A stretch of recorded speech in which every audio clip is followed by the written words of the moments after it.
Bonjour à tous, ici Adrien. Aujourd'hui on est le mardi 29 octobre 2024 et dans cette vidéo nous allons parler de la Fedora Linux 41 qui vient d'être publiée.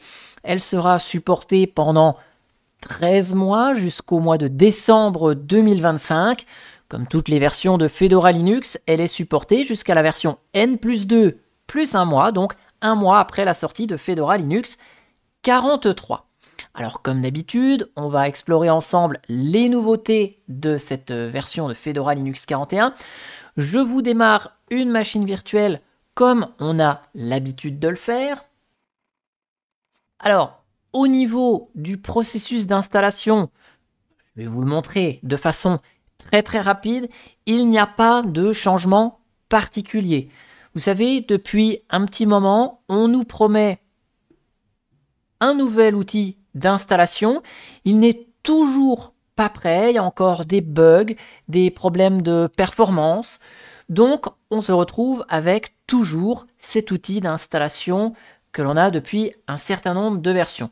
C'est là qu'on voit quand même le sérieux de Fedora Linux qui n'hésite pas à repousser l'introduction de nouveautés si ce n'est pas jugé suffisamment stable. Ici, je vous fais une installation avec un partitionnement par défaut. On va toujours retrouver BTRFS comme schéma de partitionnement par défaut. Ça, il n'y a pas de changement là-dessus. Sachez que cet outil d'installation propose plus d'options dans les Fedora Spin, les variantes de Fedora Linux, ainsi que la version serveur, parce qu'on n'a pas le processus de post-installation qu'on a au premier démarrage avec cette édition Workstation qui dispose de l'environnement de bureau GNOME, qu'on verra en action juste après.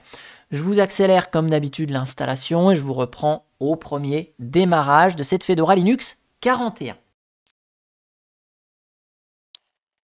Et donc, vu qu'on est avec l'édition Workstation, on a ce petit message de post-installation que vous connaissez. On a la possibilité d'activer les dépôts de logiciels tiers, ce qu'on va faire ici, ce qui nous activera les dépôts FlatHub pour les Flatpak. Ça nous activera également RPM Fusion pour les pilotes NVIDIA ainsi que pour Steam. Et donc, on crée notre session ici. Et une fois que ce petit assistant de post-install est terminé, on est prêt à utiliser Fedora Linux 41. On a la petite visite guidée qu'on peut faire éventuellement. Ce que je vais vous montrer, c'est que je vais me déconnecter pour vous montrer un truc sur l'écran d'accueil. Sur l'écran d'accueil ici, si on va dans la petite roue dentée, on n'a que les sessions GNOME et GNOME classique. Ça veut dire que on n'a plus qu'une session avec Wayland pour cette édition avec l'environnement de bureau GNOME. Donc, Wayland uniquement. Il est possible d'installer le petit paquet qui va bien pour retrouver le support Xorg, si nécessaire, hein, c'est le paquet gnome-session-xsession, mais par défaut, on n'a que Wayland à notre disposition avec GNOME et KDE Plasma. Alors ici, si je vous montre là le gestionnaire de logiciels, GNOME logiciel, une fois qu'il sera actualisé, je vous montrerai cette partie dépôt additionnel. Ici, on est avec GNOME 47, donc rien d'extraordinaire sur GNOME 47. Toutes les nouveautés autour de GNOME 47, je vous les ai montrées à travers une vidéo. Je vous renvoie donc vers celle-ci. On peut noter dans la section apparence cette petite accentuation de couleur qui peut être choisie dans l'environnement de bureau. Et donc là, si je me mets par exemple en jaune, eh bien, tous les contrôles de GNOME basculent de cette couleur choisie ici. Donc ça, c'est une nouveauté de GNOME 47. Ici, je vous montre dans les dépôts de logiciels. On va retrouver ici en bas, tac, FlatHub, Google Chrome aussi, que j'ai oublié, RPM Fusion pour les pilotes NVIDIA et pour Steam. GNOME, il est disponible avec une expérience dite vanilla, hein, c'est-à-dire qu'on a un GNOME sans extension qui est fourni sur Fedora, c'est leur politique ici. GNOME qui restera dans sa version 47 tout au long du cycle de vie de Fedora 41. En plus de cela, vous avez les fameuses Spin, les Fedora Spin, qui vous offrent d'autres environnements de bureau. On va retrouver l'édition avec KDE Plasma dans la version 6.2.1. Il y aura une évolution par contre de KDE Plasma. Donc quand on aura la version 6.3, vous l'aurez dans cette Fedora 41. En plus, vous avez une nouvelle saveur qui est disponible avec KDE Plasma. C'est tout en bas de la page ici. Vous avez la saveur KDE Plasma Mobile. Si vous souhaitez installer Fedora Linux sur une tablette, un téléphone, c'est une version adaptée de KDE Plasma, un petit peu comme on a une interface sur nos smartphones Android. On a la Spin avec XFCE en version 4.18.6, un environnement qui évolue très peu, tout comme Mate qui reste en version 1.28. On a une Spin avec l'environnement de bureau Cinnamon, actuellement dans sa version 6.2, qui pourra être amené à évoluer, même politique que KDE Plasma. On a la Spin avec LXQt, et donc cette Spin LXQt introduit la version 2.0 de LXQt, qui est 100% compilée en Qt 6, et avec le support expérimental de Wayland. Donc, environnement de bureau super léger, mais super moderne. On a la variante avec Budgie en version 10.9, et on a les Spins avec des gestionnaires de fenêtres. On va retrouver i3, on va retrouver Sway et un nouveau gestionnaire de fenêtres, ici avec le gestionnaire Miracle. Donc ça, c'est un gestionnaire de fenêtres avec du tiling. C'est aussi nouveau dans cette Fedora Linux 41. Donc vous avez les deux nouvelles spins qui sont présentées ici. Et on ajoute à cela, évidemment, les éditions atomiques avec Silverblue pour l'environnement de bureau GNOME, Kinoite avec KDE et sa KDE version mobile, Sway et Budgie. Donc les éditions atomiques sont aussi disponibles en version 41. Si on regarde un tout petit peu ce qu'il y a sous le capot en ouvrant le terminal, on va voir que le noyau qui est utilisé avec un petit unem-r, c'est le noyau 6.11.4 qui lui évoluera au cours du temps pour cette Fedora Linux 41. Ça, il n'y a pas de souci. On n'a pas de noyau LTS. On va retrouver également qui ça? On va retrouver GIMP. Je veux vous en parler de GIMP parce qu'il y a une petite spécificité ici. Je récupère le paquet RPM de GIMP. Qu'est-ce qu'il a comme spécificité, ce GIMP? Eh bien, c'est qu'on a la version 2.99.19 qui correspond à la version RC1 de la version 3 avec un port en GTK3 terminé. Donc c'est encore une version qui est en développement mais qui est très très proche de la sortie. La raison est la suivante, c'est que GIMP était encore le seul paquet qui avait besoin de Python 2.7, qui est une version obsolète de Python, qui a été définitivement supprimée dans cette Fedora Linux 41. Et donc, pour se débarrasser de Python, vu que GIMP 3 est quasiment stabilisé, on a GIMP 3 disponible directement dans cette Fedora Linux 41.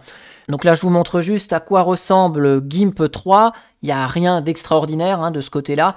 Juste, on va avoir cette apparence avec des fenêtres qu'on a l'habitude de retrouver dans les versions modernes des applications de GNOME. Ici, on a cette information comme quoi on est sur une version instable, mais qui franchement est très stable pour l'avoir testé sur des actions habituelles, des images que je traite habituellement avec GIMP. Voilà. Je reviens rapidement sur le terminal puisqu'on parle un petit peu de logiciel en ligne de commande. On a parlé de Python 2.7 qui est définitivement supprimé. Par contre, on a la version 3.13 de Python qui arrive, donc montée en version de Python dans cette Fedora Linux 41. On va retrouver Perl en version 5.40, aussi montée en version de Perl. Et sous le capot, eh bien, on va retrouver DNF5 ici. Donc si je vous fais un petit DNF-version, on va retrouver donc la version 5 de DNF. Vous utilisez la commande DNF comme d'habitude. Ça, il n'y a pas de changement. DNF5, il est là cette fois-ci par défaut. Il est réécrit en C++, ce qui fait qu'il est plus réactif que la version Python. Et il réunit plusieurs composants au sein du même programme. Donc il y a une petite simplification au niveau du logiciel côté technique. Et donc si je vous fais un petit sudo dnf upgrade-y, ici, vous allez voir que DNF, il est assez réactif et que l'affichage qui est produit est un petit peu différent si vous aviez l'habitude d'installer, de faire des mises à jour de votre système en ligne de commande. Le temps de voir DNF5 en action, les possesseurs de cartes graphiques AMD auront à leur disposition ROCm dans la version 6.2.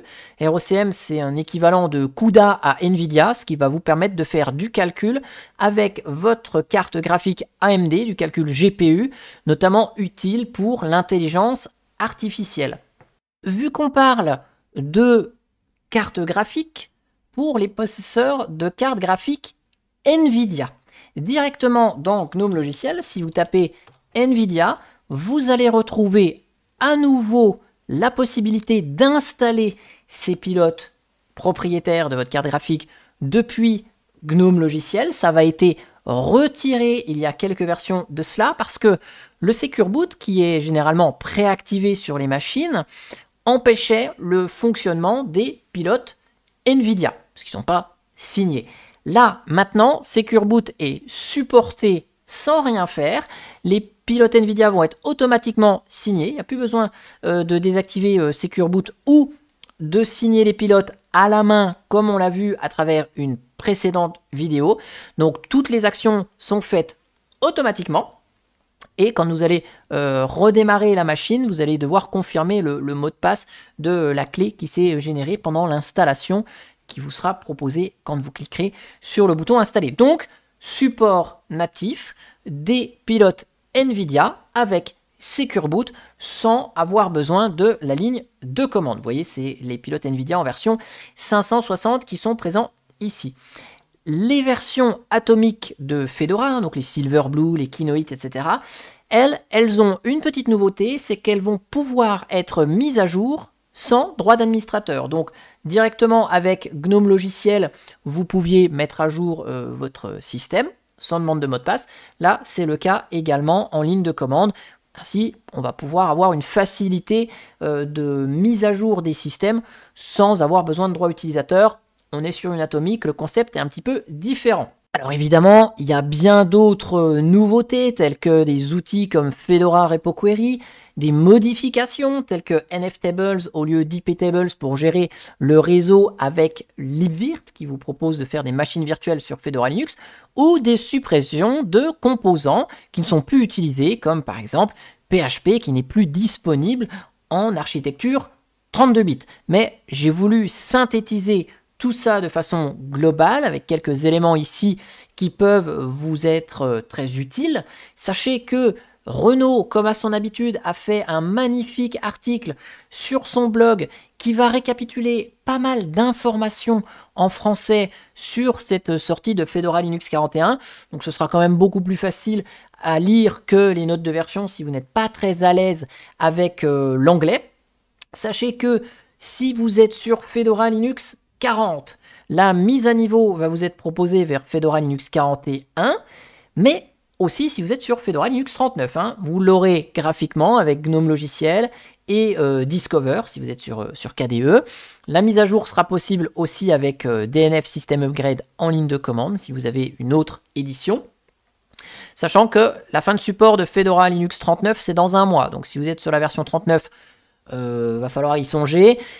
À titre personnel, la Fedora Linux 40 que j'utilise, je la montrerai en version 41 dans un mois et demi, rien de presse. Fedora Linux 40 est supportée jusqu'à l'été 2025. En tout cas, j'espère que cette vidéo sur Fedora Linux 41 vous aura plu. N'hésitez pas à vous exprimer en commentaire à propos de cette distribution Linux. Si vous voulez qu'on explore une spin avec un autre environnement de bureau, que vous ayez un aperçu éventuellement de la Fedora Linux KDE Mobile Edition, ou que vous voulez qu'on parle d'un truc autour de Fedora Linux 41, eh bien on pourra le faire. N'hésitez pas à vous exprimer en commentaire, c'est là également. Je vous mettrai tous les liens dans le descriptif comme d'hab. J'espère que cette vidéo, elle vous aura plu, et moi je vous dis à bientôt pour une prochaine vidéo. Allez, ciao ciao, bye bye.